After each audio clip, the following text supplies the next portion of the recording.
Hello and welcome to Views from the Market, mid-market private equity and M&A in Canada. My name is Mario Nigro and I'm a partner in the private equity and M&A group at Stikeman Elliott.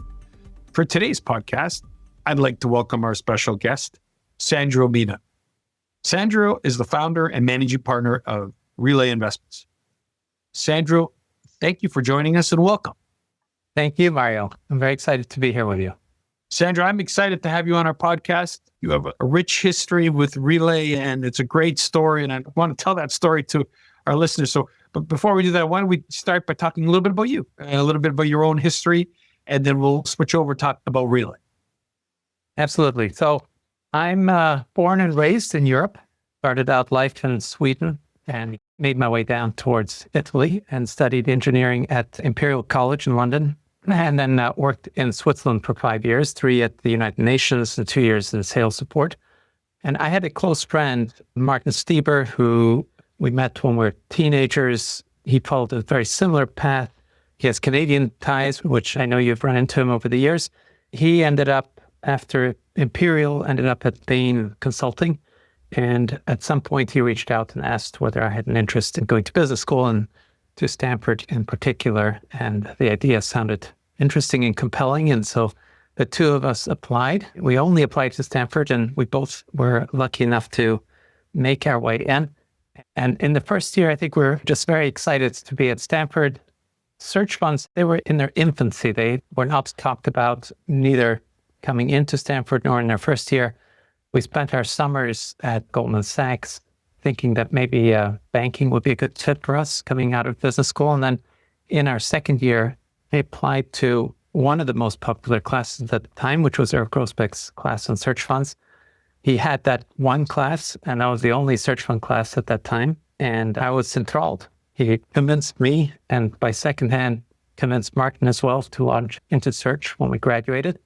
That really launched us into this whole ecosystem, kind of perchance. There were very few who took Eric's class who actually ended up searching, but the few that did typically did very well.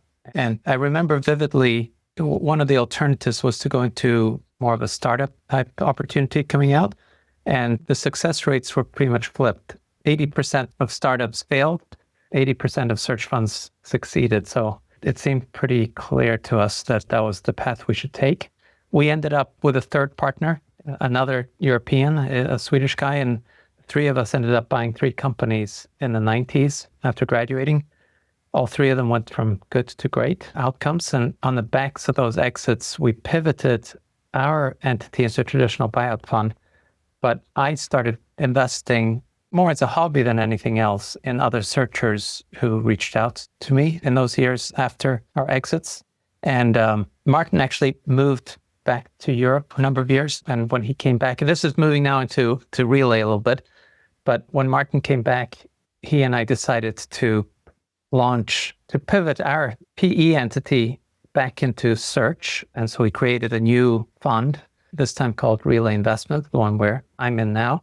And the idea there was to be 100% focused on search funds, mostly in North America. So the US and Canada were the prime markets, although we did look at a few in Mexico as well, and a little bit beyond Mexico, south of that border, and maybe 1 or 2 in Europe in that first fund.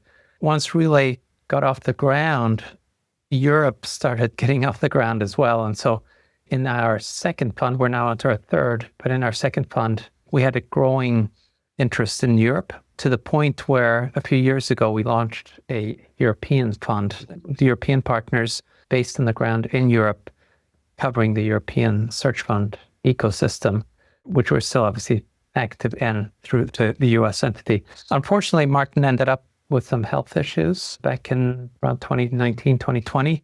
And so he left us. And so since his departure, we've continued to build and grow the firm. That's when we ended up having our third fund in 2022.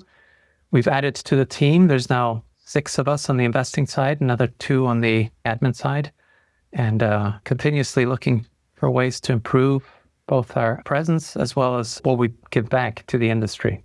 It's been a great ride so far. I mean, Sandro, you've obviously lived this space for many years. You're a believer in this space. Tell us a little bit about the opportunity, what you've seen, the evolution of the space, why you're still excited about it. Talk to us a little bit about, what drives you in this space. Yeah, so that's a good question. I would say the primary driver is still being able to mentor and help and support young, smart individuals. I see myself and many of them, my earlier self. These are individuals who are looking to do what I did, looking for small, profitable business with the right characteristics to acquire and build and grow. And there are so many companies out there, even with the growth in the industry and the growth in the number of searchers and the increase in money coming after these deals. There's still a lot of great opportunities out there, and the ability to help those searchers and to be a part of that continues to excite me and to move me forward. At the same time, building the team behind me here has been very rewarding and exciting. I've got an amazing group of individuals who are pursuing those same ideals of helping and building and growing. And I was just, in addition to some who've been with me for a number of years, our latest addition is another Stanford. Stanford has a 1-year program and a 2-year program. He graduated out of they call it the MSX program now, and took the search fund classes and did a traditional search fund, bought a great company, one of our better ones. And I was lucky enough, both Martin and I were on his board actually subsequently, and he recently joined us. So we have another person who's done the full cycle of searching, acquiring, exiting, and then working alongside the searchers to make them successful as well. So it's a very exciting space. And what we've seen over the years, obviously, Sandro, is more of the, U.S. investors in search look at Canada. And obviously that's an evolution of the space, that you have U.S. funds who fund search fund deals now actively looking at Canada, actively invested in Canada like you are. Obviously, with your focus on Europe as well, I guess the changes or the evolution of the space is this kind of global framework. What other changes would you say you've seen over the years in the evolution of the search fund space? Given you're on Fund 3, you're also got the European Fund, but other things you've seen as you've seen this space grow and evolve.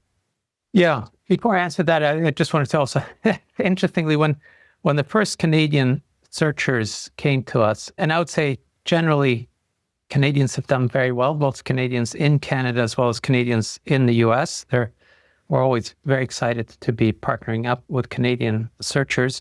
In the early days, we felt fairly strongly that Canadians would be more likely to be successful within Canada and Americans more likely to be successful within the US, with the idea that Americans know the US better than Canadians and Canadians know Canada better than Americans do.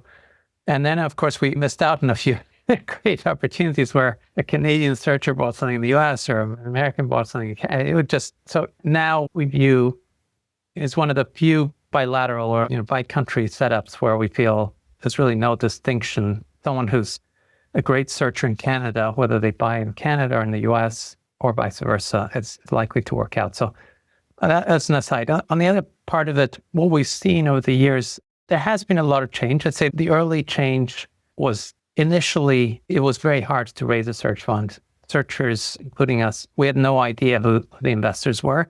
All that changed meaningfully when searchers started launching websites. They identified their investors. New people looking, prospective searchers could easily find the names of people who'd invested in other search funds and knew who would be a likely candidate in terms of knowing what they're investing into.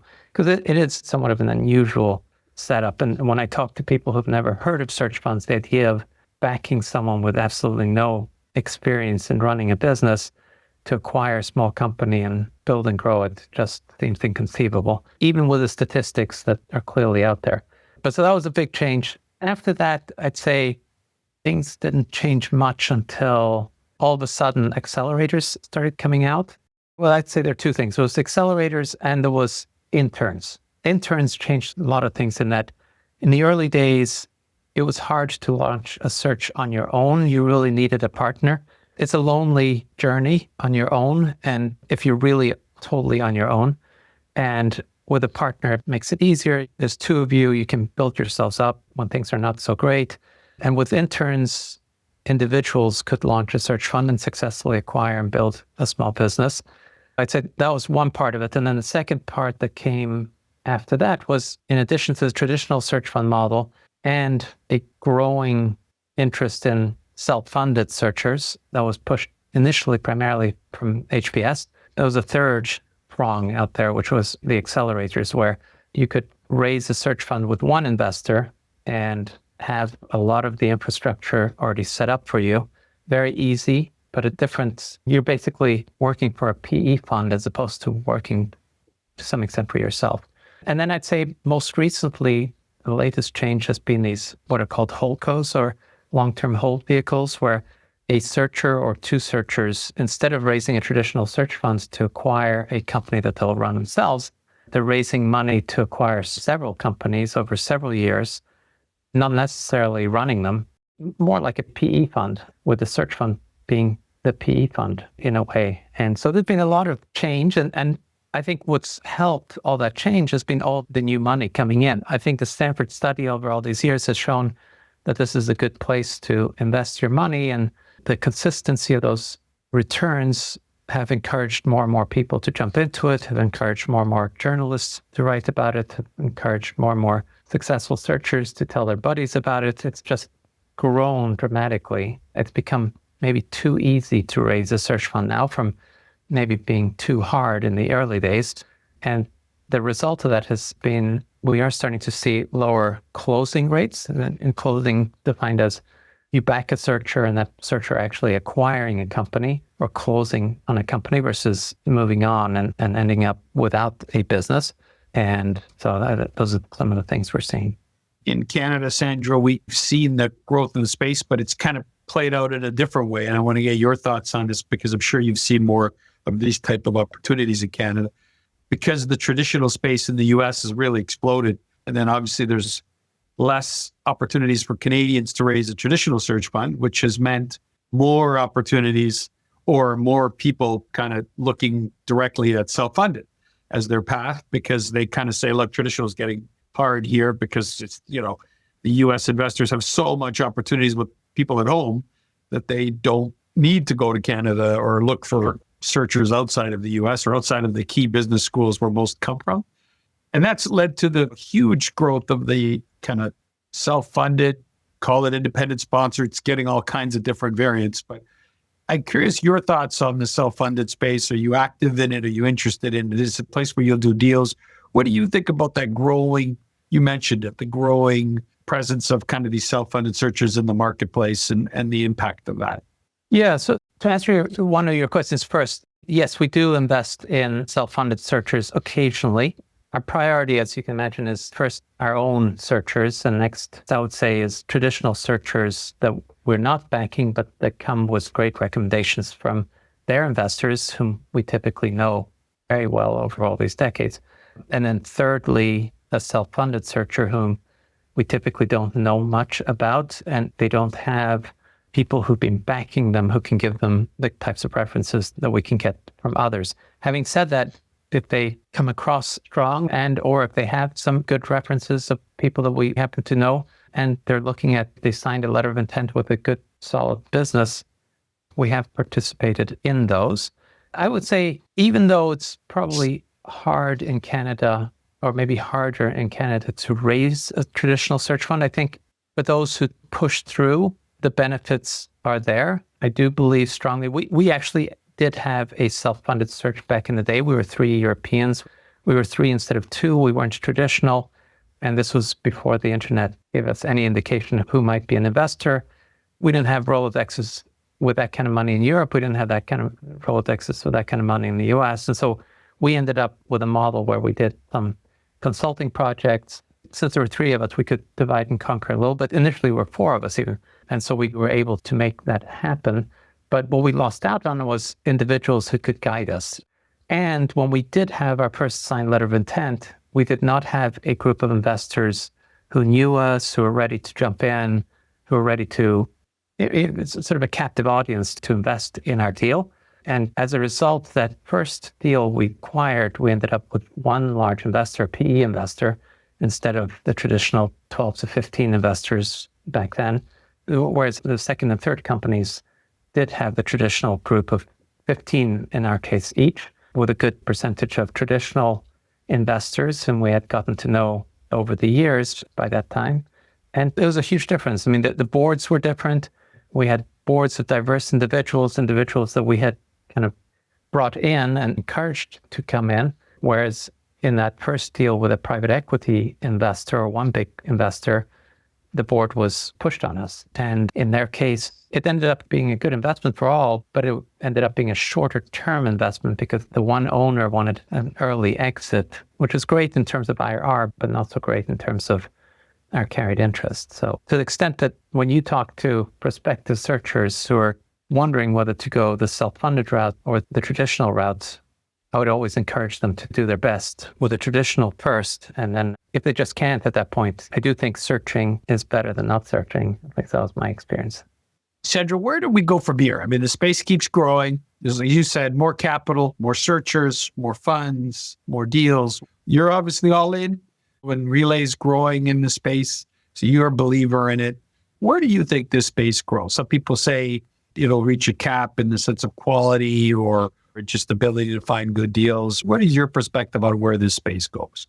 Yeah, I have seen ebbs and flows over the years. I do think that there are times when people jump in and there are times when people pull out. And I do think we'll see one of those days too, where it will be harder to raise the search fund again because some easy money type investors got burnt and ended up investing in a lot of searchers who either didn't buy companies or bought companies that were not that great businesses. And it will get harder. For me, I do think, and maybe that's why the Canadians that we've been backing have been such solid individuals, is that sometimes it is good that it's harder to raise a search fund. You end up getting people who are in it for the right reasons and not people who are in it because they've heard others do well. And if it's too easy, sometimes it attracts the wrong type of an individual to be successful in it. So I continue to think it's a great space. There's a statistic that 3% of all companies in the world, I guess, are always for sale because just statistically, more likely probably in economies where the kids don't typically want to take over their parents' businesses, there's always succession issues. There's a desire to sell, sometimes unknowingly a desire to sell a business, and there are plenty of businesses out there. So the supply of companies is always there. It's always evolving. It's always changing. Whatever is for sale today wasn't for sale maybe 5 years ago. Whatever is not for sale today might be for sale in 5 years. So there are always companies out there, good ones. And I think the industry will keep getting the best and the most able searchers. And I think where the issues come in are with too much money and it's too easy, it attracts some of the people who probably should not be out there searching. And that group, I do see ebbing and flowing a little bit. There are a lot of them when there's too much easy money, and there are fewer of them when it's too hard to raise a search fund.